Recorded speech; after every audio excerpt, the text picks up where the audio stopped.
Nous entendons souvent des chrétiens dire qu'ils ont demandé à Dieu un signe pour leur prouver qu'ils prenaient la bonne décision. Cela semble bien spirituel, mais est-ce une pratique que Dieu apprécie?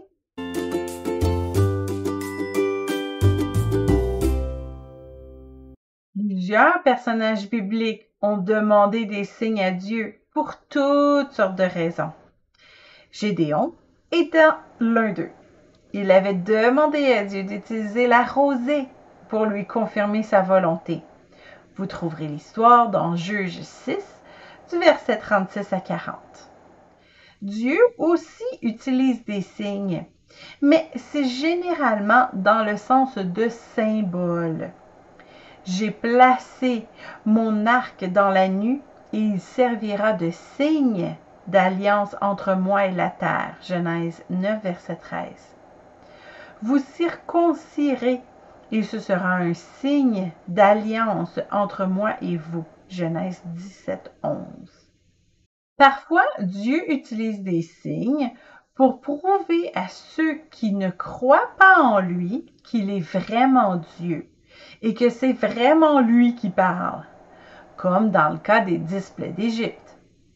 S'ils ne te croient pas, dit l'Éternel, et n'écoutent pas la voix du premier signe, ils croiront à la voix du dernier signe. Exode 4.8. D'ailleurs, le mot signe est souvent associé au mot prodige ou miracle, parce que c'était généralement quelque chose de très spectaculaire qui venait confirmer l'autorité de la personne qui le faisait ou du message qui accompagnait ces signes et prodiges. Et l'Éternel nous fit sortir d'Égypte à main forte et à bras étendus, avec des prodiges de terreur, avec des signes et des miracles. Deutéronome 26.8. Lorsque le prophète Samuel annonça à Saül qu'il avait été choisi par Dieu pour être roi, il n'y croyait pas. Alors pour le convaincre, Dieu inspira des signes au prophète. Lorsque ces signes auront eu pour toi leur accomplissement, fais ce que tu trouveras à faire, car Dieu est avec toi. 1 Samuel 10, verset 7. Bref, les signes sont souvent des confirmations qu'une personne a besoin pour croire. Si nous demandons un signe, c'est parce que nous avons un doute. Or, Dieu veut que ses enfants avancent par la foi. Hébreux 10, 38. Jésus soupirant profondément en son esprit dit « Pourquoi cette génération demande-t-elle un signe? Je vous le dis en vérité, il ne sera point donné de signe à cette génération. » Marc 8, 12. Jésus aimait guérir les malades, mais il semblerait qu'il était un peu agacé quand les gens demandaient des miracles comme un signe de son autorité. Dieu n'est pas contre les signes. Il a obtempéré à la demande de Gédéon et de bien d'autres. Mais notre Père céleste préfère notre obéissance à sa parole. Il préfère que nous prenions nos décisions basées sur notre foi en Dieu et sur ce qui est écrit dans la Bible.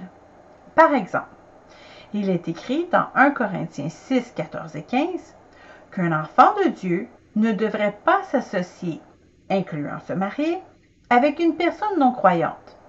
Si un chrétien commence à avoir des sentiments pour une personne non croyante, il n'a pas besoin de demander un signe à Dieu, à savoir si cette personne est la bonne pour lui ou non. Dans Exode 3, le verset 12, le signe de Dieu vient même après avoir obéi. Dieu dit, je serai avec toi, et ceci sera pour toi le signe que c'est moi qui t'envoie. Quand tu auras fait sortir d'Égypte le peuple, vous servirez Dieu sur cette montagne. Dieu nous demande d'obéir à sa parole et ensuite nous aurons la preuve d'avoir bien fait. Le signe arrive après l'obéissance. C'est ça la foi. Alors, pouvons-nous demander à Dieu un signe pour nous prouver que telle ou telle personne est la bonne à épouser? Nous pouvons. Il nous enverra peut-être un signe. Mais Dieu préfère notre obéissance dans la foi. Pour savoir si cette personne est la bonne personne à épouser, vous pouvez aussi vous poser de sages questions en discutant de ces réponses avec le Saint-Esprit dans votre temps de prière. D'abord, demandez-vous, est-ce que Dieu veut que je me marie? Après, demandez-vous, avons-nous suivi les préceptes de Dieu pendant nos fréquentations? Voulons-nous nous marier pour les bonnes raisons? Est-ce que cette personne a les critères que Dieu a établis dans sa parole? Avons-nous considéré les conseils de notre famille et de notre entourage? Si nous pouvons répondre positivement à toutes ces questions, nous n'avons pas besoin d'un signe.